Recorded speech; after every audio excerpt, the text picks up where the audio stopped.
Neymar মাঠে না খেললেও হাফ টাইমে ক্যাসিমিরোকে ডেকে এনে এক গোপন বার্তা দিয়েছিলেন, আর তাতেই কেল্লা ফতে। 56 মিনিটে গোল করে দলকে সমতায় ফেরান ক্যাসিমিরো। নেইমারের দেওয়া পরামর্শ যে ক্যাসিমিরোর কাজে লেগেছে তার প্রমাণ মেলে গোলের পরপরই নেইমার আর ক্যাসিমিরোর এমন চোখ ধাঁধানো সেলিব্রেশনে। এই গোলের মধ্য দিয়ে আরও একবার প্রমাণ হলো নেইমার শুধুমাত্র দলের সাথে থাকলেই পরিস্থিতি বদলে যেতে পারে। এই একই রকম ঘটনা ঘটেছিল গ্রুপ পর্বে মরক্কোর সাথে ম্যাচেও। ওই ম্যাচেও শুরুতে পিছিয়ে পড়ে ব্রাজিল, তবে পানি বিরতিতে ভিনিকে ডেকে পরামর্শ বাতলে দিয়েছিলেন নেইমার, আর এরপরই 32 মিনিটে গোল করেন ভিনি।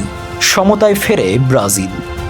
29 জুন জাপানের বিপক্ষে রাউন্ড অফ 32 এর ম্যাচে মুখোমুখি হয়েছিল ব্রাজিল। ফুটবল যদি সত্যি শুধু 90 মিনিটের ব্যাকরণ হতো তবে হিউস্টন সামুরাইদের নীল উৎসবে ভাসত। কিন্তু ফুটবল যে আসলে এক পরম অনিশ্চয়তার থ্রিলার, যে থ্রিলারে শেষ লাইনে জয়গাথা লেখার আদিম ও অদ্বিতীয় অধিকারটি যেন শুধু ব্রাজিলেরই সংরক্ষিত।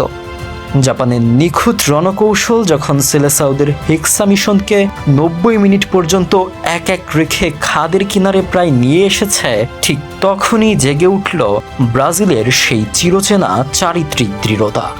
চাপ কাটার জাদুমন্ত্র জানায় দলটা প্রমাণ করে দিল কেন শত বিপদেও তাদের হলুদ জার্সির মহিমা ম্লান হয় না। শেষ মুহূর্তে মার্তিনেল্লির ওই জাদুকরী গোল আসলে কোনো অঘটন নয়, বরং ফুটবলের চিরন্তন রাজপুত্রদের সাম্বা ছন্দে বিশ্বজয়ের মঞ্চে আরও একবার দাপটের সঙ্গে টিকে থাকার অদম্য ঘোষণা। জাপানের বিশ্বকাপের সূর্যাস্ত ঘটিয়ে ব্রাজিল যেন সেই রোদটা চেয়ে রাখল তাদের শেষ 16 জন্য। সেখানে নরওয়ে অথবা আইভরি কোস্টকে পেতে হতে পারে।